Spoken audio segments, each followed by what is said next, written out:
परवल छिली जा रही है, आटे साने जा रहे हैं। लगता है कुछ बन रहा है हमारे किचन में। जी हाँ, हमारे डिनर की तैयारी चल रही है। नमस्कार, मैं हूँ नीतू शंकर और हमारे यूट्यूब चैनल झटपट नीतू शंकर में बहुत बहुत स्वागत करती हूँ। और आज आपको खिलाती हूँ चने की पराठा और आलू परवल के दम। बहुत लजीज मेरे स्टाइल में, यानी झटपट के स्टाइल में, और आप सबों के लिए, जो बनाना बहुत ही आसान होता है। परवल को हमने थोड़े से ऊपर से छील लिया है रब करके, और उसे 2 भागों में काट लिया है। और ये आलू हमने बॉईल कर लिए हैं, इसे भी 2 भागों में काट लिया है। परवल अगर देसी मिले ना तो वो ज़्यादा टेस्टफुल होती है। कढ़ाई हमारी गर्म हो गई है और इसमें हमने सरसों के तेल डाले। तेल थोड़ी ज़्यादा देंगे क्योंकि इसमें हमें परवल भी फ्राई करनी है और आलू भी फ्राई करनी है। तो स्टार्ट फ्रॉम परवल, मैं परवल को फ्राई करती हूँ। 2 भागों में हमने परवल काट लिए हैं। तेल हमारी गर्म हो गई है और सारे परवल को हम इसमें ट्रांसफ़र कर देते हैं। और ट्रांसफ़र करके इसे हम स्लोली फ्राई करते हैं टिल देन कि ये परवल अच्छी तरीके से फ्राई हो जाएगी, लाल हो जाएगी, सुनहली से थोड़ी सी ज़्यादा। देखिए हमारी परवल जो है ना कितने अच्छे से फ्राई हो गई है, बहुत अच्छे से ये फ्राई हो गई है। और इस स्टेज में हम इसे गर्म तेल से बाहर निकाल लेंगे। धीरे धीरे करके तेल से निकालते हुए हम इसे प्लेट में बाहर निकाल लेते हैं। बहुत आराम से आपको ये काम करनी है। ऐसे नहीं कि जब आप परवल फ्राई हो रही है और आप उसे निकाल रहे हैं तो हाथों में छींटे लग गए वगैरह वगैरह।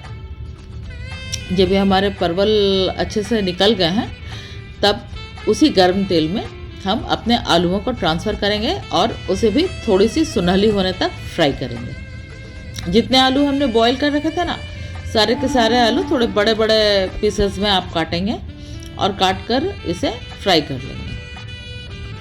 तो आलू हमने डाल दी है और 4 से 5 मिनट का हमें वेट करना है। और हमारी फ्लेम जो है ना, या इंडक्शन में जो टेम्परेचर है वो हाई रहेगी इस वक्त, क्योंकि स्लो में थोड़ी टाइम लग जाती है फ्राई करने में। तो आलू जब आप फ्राई करेंगे या परवल भी जब फ्राई करेंगे तो हाई फ्लेम पर फ्राई करेंगे। देखिए हमारे आलू भी फ्राई हो गई है अच्छी तरीके से। इसे भी हम निकाल लेते हैं प्लेट में। देखिए सारे आलूओं को हमने निकाल लिया है। अब एक कढ़ाई, पतीला या कोई बर्तन जिसमें कि हमें सब्जी बनानी है, उसे हम गर्म करेंगे। चाहे तो आप उस बर्तन में भी बना सकते हैं, क्योंकि तेल उसमें बहुत ज़्यादा थी तो तेल वैसे भी आपको कम करना होगा। और ये हमने बघारे के लिए लिया है। जीरा है, सफ़ेद जीरा, सूखी लाल मिर्च, छोटी इलायची, बड़ी इलायची और 2-4 दाने लवंग के। और ये डाले हमने अदरक और लहसुन के पेस्ट, जो 1 छोटी चम्मच से फुल चम्मच है। और इसे हम गर्म तेल में चलाएंगे, क्योंकि इन मसालों को जब हम एक साथ गर्म तेल में भुनेंगे तो मसाले के जो कच्चे वाली जो स्मेल होती है ना, वो चली जाएगी। अब इसमें एक सीक्रेट इंग्रेडिएंट हमें मिलानी है। ये है चने की सत्तू, जो आजकल बाज़ारों में पूरे भारतवर्ष में पाई जाती है। सत्तू बहुत बेनिफिशियल भी होती है हेल्थ के लिए। तो हमने चने की दी सत्तू, और इसमें हमने मिलाया अंदाज से हल्दी की पाउडर। सत्तू देने से 2 बातें होती है। एक तो आपकी जो सब्जी है ना बहुत सौंधी सौंधी सी होगी, और दूसरी थोड़ी गाढ़ी बनती है। साथ में हमने दिया धनिया का पाउडर। मसाले हमें बहुत थोड़े थोड़े से यूज़ करने हैं, क्योंकि सब्जी को गाढ़ी करने के लिए ऑलरेडी हमने सत्तू दे रखा है। जब मसाला हल्का हल्का हमारा फ्राई होगा, थोड़ी सी पानी इसमें हम मिलाएंगे, सो डैट के मसाले जो है पानी में अच्छी तरीके से मिल जाए, ना कि गुठली गुठली रहे। देखिए पानी हमने डाल करके इन मसालों को धीरे धीरे मिला लिया है। सत्तू मेन जो है ना इसमें, जिसमें हमने डाला है, उसे पानी में डिज़ोल्व होनी है। देखिए हमारी जो ये है मसाले पानी के साथ उबाल आ गई है। इसमें इस स्टेज में हम अपनी सब्जियों को, परवल और आलू जो हमने फ्राई रखा था, उसे ट्रांसफ़र करते हैं। और ट्रांसफ़र करके अब हमारी जो चूल्हे की आंच है ना, चाहे वो गैस के चूल्हे हो, कोयले के चूल्हे हो या फिर इंडक्शन हो, उसे आप मध्यम कर देंगे। और मध्यम आंच पर इसे हम धीरे धीरे फ्राई करेंगे।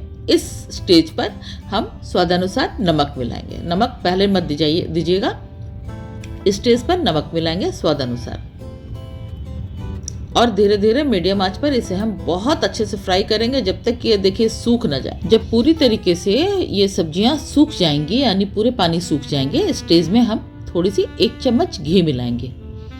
घी डालने से सब्जी की टेस्ट बहुत निखर कर आती है। अगर आप खाते हैं तो मिलाएं और अगर ना चाहें तो स्किप भी कर सकते हैं। घी के साथ साथ हमने अंदाज से लाल मिर्ची की पाउडर दी है। पहले नहीं देनी, अगर घी मिलाएंगे तो साथ में मिर्ची की पाउडर डालेंगे, टेस्ट बहुत अच्छी आती है और कलर भी सब्जी की बहुत अच्छी आती है इससे। देखिए मिर्ची के पाउडर डालने के बाद हमने इसके थोड़ी थोड़ी से भुनने को छोड़ी। इसके बाद अंदाज से इसमें हमने पानी डाला। अंदाज से आप ग्रेवी डालेंगे सो डैट कि मसाले और सब्जियां तो ऑलरेडी फ्राई करते हुए पक ही चुकी हैं। इसके साथ मिलकर थोड़ी सी जब उबाल आ जाएगी तो सब्जियां बहुत अच्छी हो जाएगी।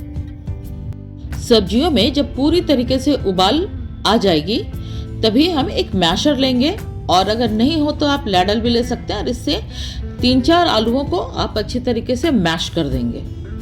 हाँ, इसमें बड़ी बड़ी आलू आप चाहें तो रख भी सकते हैं, पर मैं जब भी बनाती हूँ ना तो कुछ इसी तरीके से बनाती हूँ। देखिए इससे होती क्या है ना कि घुली घुली सी सब्जियाँ बनती है बहुत अच्छी। 1-2 आलू हमने बड़े बड़े भी रखे हैं जो आपको दिख रहे हैं। और इसके साथ एक सीक्रेट मसाला यानी मैगी मसाला, ये टेस्ट इन्हांसर मसाला होता है। किसी चीज़ में मिलाइए और सब्जियों के मज़े लीजिए, बहुत अच्छी टेस्ट आती है इससे। तो इसे आप लास्ट में मिलाएंगे और मिलाने के बाद इसे ज़्यादा नहीं उबालनी है, 1 से 2 मिनट इसे उबलने को छोड़ेंगे और आपके आलू परवल की जो सब्जियां हैं, दम वाली सब्जियां बनकर खाने को देखिए पूरी तरीके से तैयार है। नेक्स्ट अब हम पराठे की ओर चलते हैं। यहाँ हमने भिजा हुआ चना रखा था, तो भिजे हुए चने को करीब 3 से 4 हाथ में जो हमारी मुट्ठियों में आ जाए चना, उस चने को हमने 1 टमाटर, थोड़ी सी कसूरी मेथी के साथ इसे मिक्सर में मैंने पीस लिया था। उद्देश्य कुछ और था चने पीसने की, लेकिन मैंने सोचा क्यों ना इसके पराठे बनाए जाए। तो ये लिए हमने गेहूं के आटे और इसमें पिसी हुई जो एक चना थी ना कसूरी मेथी और टमाटर के साथ, इसे हमने ट्रांसफ़र किया। साथ में हमने कैरम सीड यानी अजवाइन लिए हैं। अजवाइन से आपके पराठे बहुत डाइजेस्टिव भी होते हैं और टेस्ट भी बहुत अच्छी आती है। स्वाद अनुसार हमने इसमें नमक लिया है और इसके बाद इन सबों को मिलाना है हमें। थोड़ी सी हमने वाइट ऑयल इसमें डाली है ताकि हमारा जो पराठा का डो है वो थोड़ा सा खस्तापन लेकर के रेडी हो। ये हमारी डो ऑलमोस्ट बनकर रेडी हो गई है और इसे आपको मीडियम डो बनानी है। और जब डो रेडी हो जाए तो इसे करीब 3 से 4 मिनट रेस्ट के लिए हम ढककर छोड़ देंगे। ये देखिए जब हमारी डो पूरी तरीके से रेस्ट ले ली है, सॉफ्ट हो गई है, तो इस साइज के हम एक हाथ में जितने बड़े गोले आए उतने बड़े हम गोले बना लेंगे। गोले से पराठा आप बड़ा भी बना सकते हैं। हमें आज डिस्प्ले करनी थी तो हमने छोटे छोटे पराठे बनाए, सिंगल बाइट वाली। आप घर में भी बच्चों को खिला सकते हैं, खुद भी मज़े ले सकते हैं इस तरह के सिंगल बाइट के पराठे से भी। देखिए दोनों साइड हमने तवे पर पराठे सेक लिए हैं। ये जो कमाल है सिर्फ डो का कमाल है। जैसे नॉर्मल पराठा सेका जाता है ठीक वैसे ही ये भी सिकता है। यहाँ मैंने थोड़े थोड़े घी लिए हैं, आप चाहे तो वाइट ऑयल, ऑलिव ऑयल भी यूज़ कर सकते हैं, पर चने के पराठे में घी के साथ इसकी टेस्ट बहुत अच्छी आती है। आप चाहे बटर में भी इसे बना सकते हैं। देखिए इस तरीके से हमने छोटे छोटे पराठे बहुत अच्छे से सेक लिए और ये बहुत देखने में ही बहुत लाजवाब, बहुत इंटरेस्टिंग लग रहा है। आपके घर में गेस्ट भी आए तो आप इस तरीके से बनाकर उन्हें खिला सकते हैं, वे भी बहुत मज़े लेंगे। इस तरह के पराठे और सब्जियों की जो कॉम्बिनेशन है। तो ये पराठे हमारे रेडी हो गए हैं, एक साइड से सीख गए हैं और दूसरे साइड से भी हम इसे थोड़ी सी गोल्डन गोल्डन सेक लेते हैं। पूरे प्रोसेस में मुश्किल से आपको 4 से 5 मिनट लगेगा। ये देखिए हमारी सब्जी भी बहुत अच्छी हो गई है, थोड़ी सी घनी घनी सी हो गई है, गाढ़ी सी हो गई है। अब हम सब्जियों को पराठों के साथ प्लेट आउट करते हैं।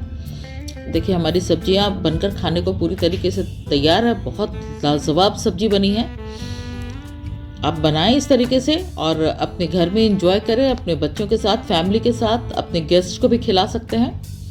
तो ये देखिए आलू परवल की हमारी सब्जी बन गई है और साथ में हमने ये पराठे लगा लिए हैं। देखने में बहुत मज़ेदार लग रही है।